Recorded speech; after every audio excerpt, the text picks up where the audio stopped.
Stand by for crime.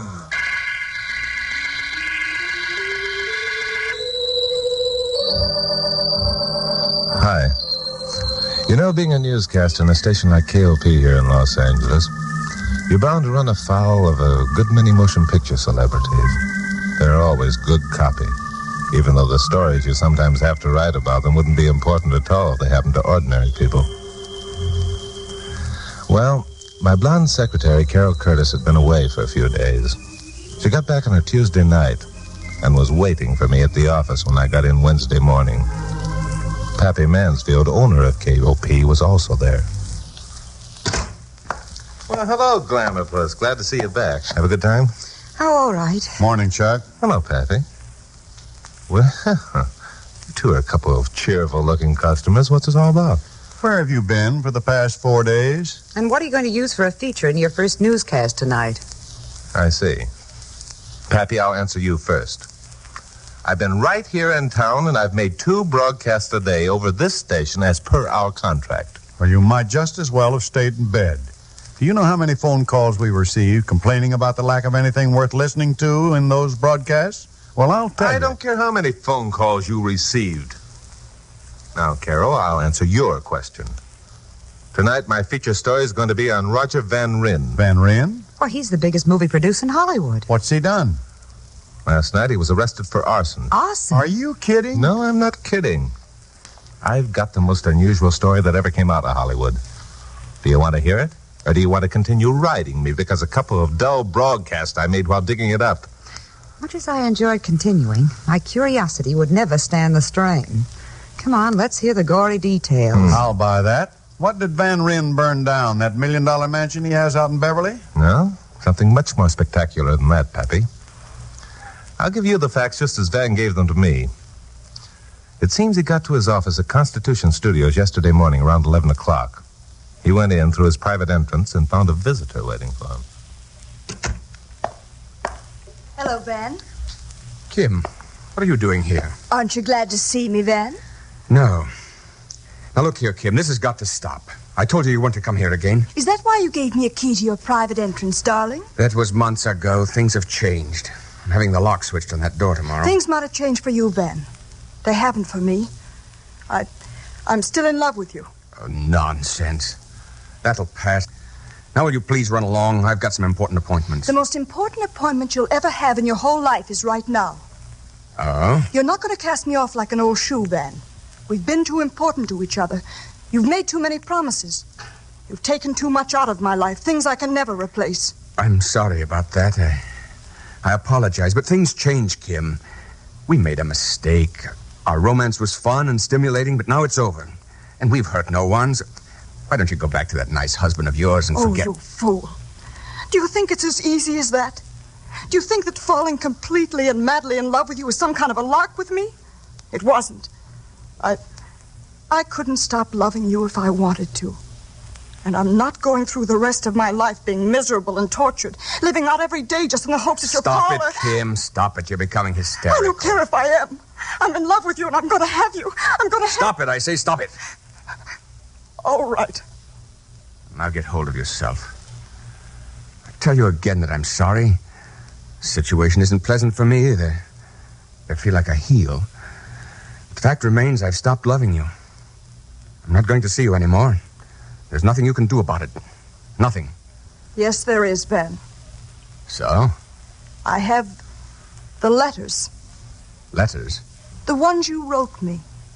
The ones in which you told me that you were madly, passionately in love with me, that you couldn't live without me, that you wanted to divorce your wife and leave your family and be with me always.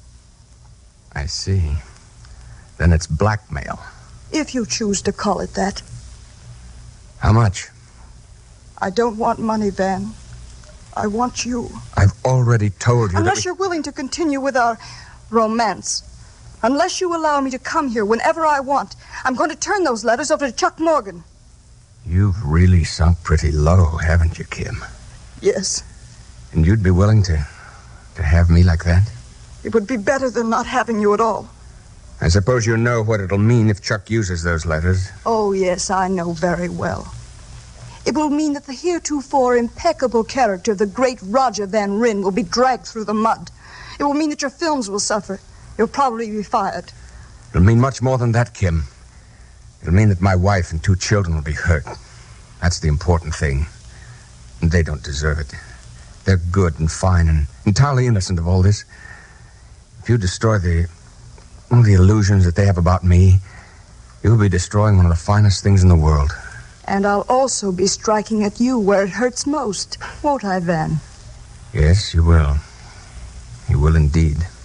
So what's your answer? My answer, dear Kim, is this. If you turn those letters over to Chuck Morgan or to anyone else who might make them public property, I'll kill you.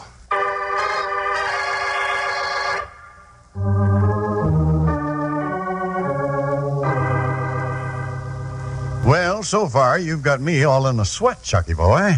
Now, where does the arson gimmick come in? Don't tell us that Van Ryn found the letters and burned them. Could a man be arrested on a charge of arson for burning a few private letters? All right. Let's hear the rest of the story. Did Kim turn the letters over to you? No, as a matter of fact, she didn't. It wasn't her fault. What do you mean it wasn't her fault? Did she try to? I don't know. Van Ryn called me the next morning and asked me to drop by at his office at Constitution. He told me enough to make the trip sound interesting, so we set up a meeting for 10:30. I was there on the dot, and I was told that Van Ryn would be 10 minutes late. Van Ryn's private office was one of those luxury deals you're always reading about in the fan mags. Besides being about 3 times as big as the living room in my own apartment, it had a bar and a private bath. The walls were hung with photographs of Hollywood's great and near great, all affectionately autographed. I was examining these, especially those involving a bit of cheesecake, when I heard a key in the door of the private entrance. So, you're the great Roger Van Ryn. Now, wait a minute. I'm not Van Ryn. Oh, sure. Of course you're not. You just happened to be waiting at Van Ryn's office while he went out for a cup of coffee. Now, look, I'm telling you... Don't be scared, Van Ryn. I'm not going to shoot you with this gun. I just brought it along in case you got any ideas. I see. And who are you, anyway? Who am I? How many people have keys to your private entrance, Van Ryn? You're not... Yeah, that's right. I'm Steve Dancer, Kim Dancer's husband. So, what am I supposed to do? You're a cool one, Van Ryn. I found the letters you wrote, Kim. Also the key you gave her to this office. Uh-huh. I came here to tell you what I'm going to do about it. And what's that? First, let me explain something to you. This thing came to me as quite a shock. I had no idea that Kim was two-timing. You see, I love Kim very much, Van Ryn. She's my whole life. That's why I'm going to kill her. That's crazy talk. What are you trying to prove? You wouldn't understand. So I won't try to explain. I want you to know one thing. I don't blame you for what happened. Uh-huh. And whom do you blame? Myself. If Kim's and my marriage failed, it was my fault. I guess I was wrong in restricting her, but I can't let her live for someone else. That's why I'm going to kill her and myself. Then you assume that I'm still in love with Kim. Forget that approach, Van Ryn. Letters are all the evidence I need to know how you feel. That's why I'm going to let you live. Shooting you would be letting you off easy. You're going to live and suffer. I don't get it. You're a pretty big man around Hollywood, Van Ryn. You've a wife and a couple of kids. You value your reputation. If I killed you, no one would suffer but your family. If your romance with my wife is as much of a shock to them as it was to me, it's not fair to let them suffer alone. So you're going to mail those letters you have to my family, and then you're going to shoot your wife and yourself, eh? If you love Kim as much as you say you do in those letters, you're going to be a miserable man the rest of your life. Also, you're going to be a ruined man. Dancer, you let this thing upset your mental balance. You're not rational. Now, if I were you... Keep away or I'll... All right. Now, let's see if we can't talk about this thing sensibly. Sit down there in that chair. No. Kill me if you want to. Turn me over to the police. But it isn't going to make any difference. I can't let Kim go on living knowing she loves someone else. All right, take it easy, boy. You're going to work yourself right into a sanitarium. Now go on over. Sit down in that chair like I said. No! Give me back my gun or I'll... I'm sorry, old man, but you asked for it. Sorry I kept you waiting, Chuck.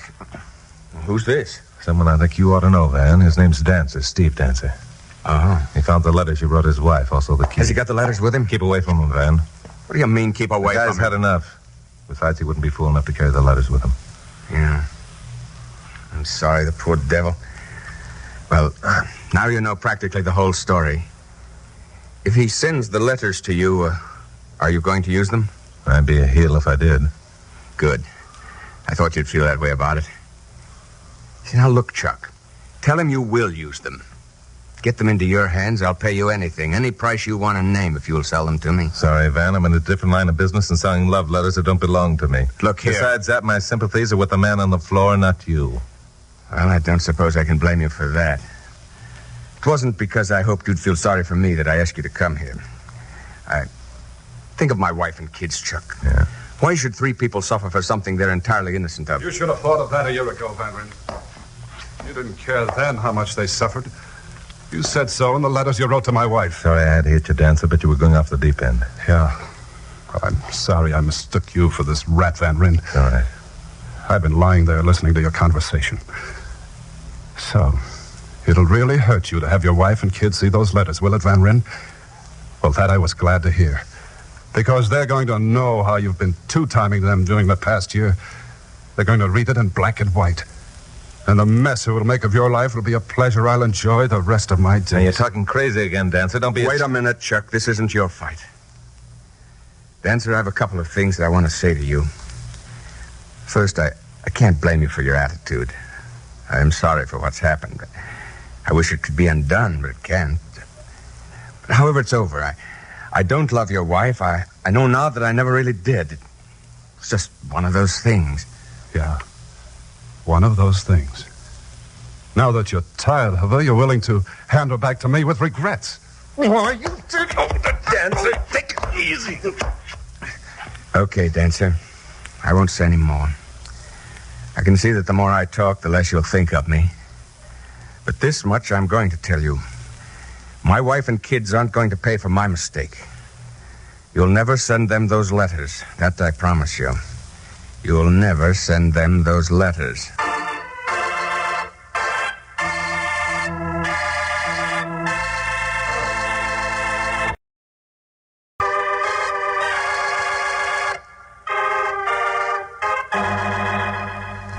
So far, Chuck, you've told us a real juicy story, but I hope you're not going to use it on your broadcast tonight. You know, it's against the policy of KOP Yeah, I know. I've already told you the only part of the story I'm going to use is that Roger Van Ryn had been arrested for arson. He's now sweating it out in a pokey downtown. Well, for golly sakes, when are you going to get to this arson part? What did he do, burn down Dancer's house in hopes that the letter would be hidden there? No, he didn't burn down Dancer's house. If you had a lick of sense, you'd realize that if Dancer's house had been burned down, you'd have heard about it long before now. We might as well humor the boy, Carol. He isn't going to tell us the payoff until he builds it up to a point where we're ready to choke him. Yes, all right. So let's let him have his fun. Well, if he calls us having fun, then his sense of humor is warped. If you don't care to hear the rest of the story, Miss Curtis, you may be excused. Oh, if I don't care to hear the... Okay, Romeo. Go ahead and enjoy yourself. I'm listening. Thank you, Miss Curtis. Thank you, Miss Curtis. We've now reached the evening of Tuesday, the 6th, in our narrative. And so far, nobody's committed arson. That's right. So far, no one has committed arson. And if you two don't stop interrupting, you'll have to wait until my 7 o'clock broadcast to find out who did and why and when and where. You sound serious, Pappy. My humblest apologies, old great one. Pray continue. That's better. Well, when Steve Dancer left Van Ryn's office, he spent the afternoon batting around town. When he told me about it later, he wasn't quite sure of where he'd been and what he'd been doing. He visited a couple of bars and spent some time in a movie house. The poor guy was beside himself. He felt that the world, the only world he cared about, had collapsed about his head. There wasn't anything left in life worth having as far as he was concerned. He fully intended shooting his wife and himself. But there was one urge that was even stronger than that. Revenge. Before he died, he was going to wreck the life of the man who had wrecked his, Roger Van Ryn. He was going to send Roger Van Ryn's wife those letters. He had no thought for innocent parties being hurt. All he knew was that by hurting someone else, he was going to hurt the man who had made him miserable. Well, about 5 in the afternoon, Dancer went home. His wife wasn't there. He stayed in the house about 15 minutes and then went out again. It was 7:15 when he returned for the second time. Kim was waiting for him in the living room. Oh, Steve, I've been waiting for you. There's something I want to talk to you about. Oh? I don't know how to begin or how to put it into words, but whatever your reaction is, will you let me say all I want to say? Yeah, sure. Go ahead. Steve, I've been unfaithful to you. Unfaithful? I'm sorry, Steve. I have no excuses or apologies to make. I won't blame you for anything you want to do. I just want you to know that now I realize what a silly fool I've been and that I love you very much. So, you found out about it? Oh, no, Steve, let me finish. It happened today, my awakening. The realization that I couldn't leave you. That nothing in the world would be worth having without you. And just why did this great awakening come about today? Because yesterday I saw the other man. He told me he no longer loved me. He was through with me. After I left him, I walked around for hours. I tried to picture how life would be without you, Steve, and the picture was bleak and empty. I bet. It was then that I knew that I'd been a foolish girl for the past months, that the only feeling I'd had toward the other man were childish. So, where do we go from here? It's your decision, Steve. I'm completely at your mercy. I see. If it were merely a matter of forgiving you and taking you back, the decision would be easy. I can't change the feelings I have for you, Kim. I love you and always shall. Oh, Steve. No, wait. I happen to know you're telling me this for another reason entirely. That I can't tolerate. Even loving you as I do, I'd be better off alone. What do you mean I'm telling you this for some other reason? What are you talking about? Do you mean that you don't believe what I've told you? Not a word of it. But, Steve, it's the truth. I have some letters that will prove it. Letters? Do you mean that you didn't know that I... He wrote them to me. I foolishly kept them all. I had intended destroying them tonight. I kept them hidden behind this volume of encyclopedias. That's odd. One of the volumes is... Steve. I found them, Kim, this morning. Oh, Steve, no. You thought I knew you'd found them, and I was telling you so you'd give the letters back. Oh, Steve, I've been out of my mind ever since finding those letters, Kim. I haven't had a rational moment. I'm afraid I did something pretty terrible. Oh, it can't be as terrible as what I've done, no matter what it is. And now you do believe me, don't you? Yes. Yes, I believe you. Oh, darling, thank you.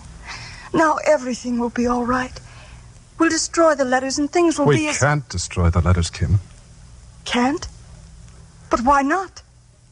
Well, I was obsessed with the idea of making Van Rin's wife suffer as I'd been suffering. I mailed the letters to her an hour ago.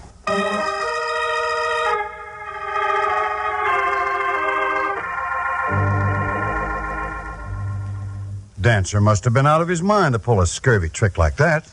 Poor Mrs. Van Ryn. What a horrible shock it must have been to her when she opened the letters and read them. How did she take it, Chuck? Do you know? She didn't have to take it. She never got the letters. Lost in the mail, huh? Well, there's still a chance that they'll turn up. No, they'll never turn up, Pappy. That I can assure you. Say, wait a minute. Didn't Van Ryn say that he'd never let Dancer mail the letters? And how did he plan to stop him? Glamour Puss, that's what bothered me at first. I figured that Van Ryn intended visiting the Dancer home and demanding the letters at gunpoint, or worse. I'd reached this point in my thinking when my telephone rang. Hello. Hello. Chuck Morgan? Yeah, this is Morgan. This is Steve Dancer, Mr. Morgan. I called you because, well, my wife and I have become reconciled. Well, good. I'm glad to hear it. Now, the smart thing for you to do is destroy Wait all... a minute. I know you're going to tell me the smart thing to do is to destroy the letters. But the fact is, I can't. Why can't you? I mailed them to Mrs. Van Ryn tonight. You dope. Yes, I don't blame you. But if you know the state of mind I was in, you might understand. I stood in front of the mailbox on the corner of our street for a half hour before I could get up the courage to drop it into the slot. I was half crazy, I tell you. Well, what do you expect me to do about it? Well, You're a pretty influential man, Mr. Morgan. And I thought if you called the post office... Not a chance. Even if they felt sorry for you, they couldn't do anything. Once a letter is dropped into a mailbox, it becomes a property of Uncle Sam until it's delivered to the proper address. Then there's nothing that can be done? I'll tell you one thing you better do. Take your wife and get out of town for a couple of days. Van Ryn intends to prevent you from mailing those letters, and I don't think he'll stop at anything to do it.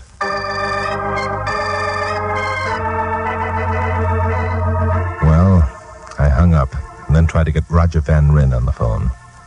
I was now positively convinced that Van intended taking those letters by force. So with a growing sense that haste was the essence, I drove out to Beverly Hills and parked near the dancer place. The house was dark. 2 doors away was an intersection, and on the corner was a mailbox. I made a quick survey. Found no other mailboxes within a block, so decided this must be the one. The next pickup was at 9:15. It was now 9 straight up. I was vaguely thinking of a way of bribing the pickup driver when I saw a man approaching. Hello, Van. Chuck, what are you doing here? Several things. Waiting for you, for one. Waiting for me? You're too late, Van. The dancers have become reconciled and have left town. Who told you that? Dancer did. Letters. What's he going to do about the letters? He's already done it, my friend. They're right here, in this mailbox. Presently, the property of Uncle Sam. He couldn't have mailed them. He didn't have the guts. Why was I fool enough to wait this long? I'll tear this thing apart. You fool. You want to get thrown into the pokey for tampering with government property? It'll be better than what I'll have to go through with if those letters reach my wife. Listen to me, you idiot. You couldn't get those letters out of there even if you got the box loose, which you can't. Now, if you meant what you just said, I've got an out for you. But What? Here, have a cigarette. Never mind the cigarette. What's the... Take the cigarette and light it. Okay. There you are. Get it going good. Right. In about 5 minutes, a pickup truck is due to arrive. You got anything to mail, Van? Van stood there a full minute, just staring at me with his forehead wrinkled. Then suddenly he had a brilliant idea. He reached up, pulled open the letter slot, and dropped his lighted cigarette inside. It worked fine. Save for one thing, a police car happened along just as Van mailed the cigarette. It swung into the curb, but the damage was done. There wasn't any way they could extinguish the blaze inside the mailbox without calling the fire department, which they did. Then they arrested Roger Van Ryn and booked him on an arson charge.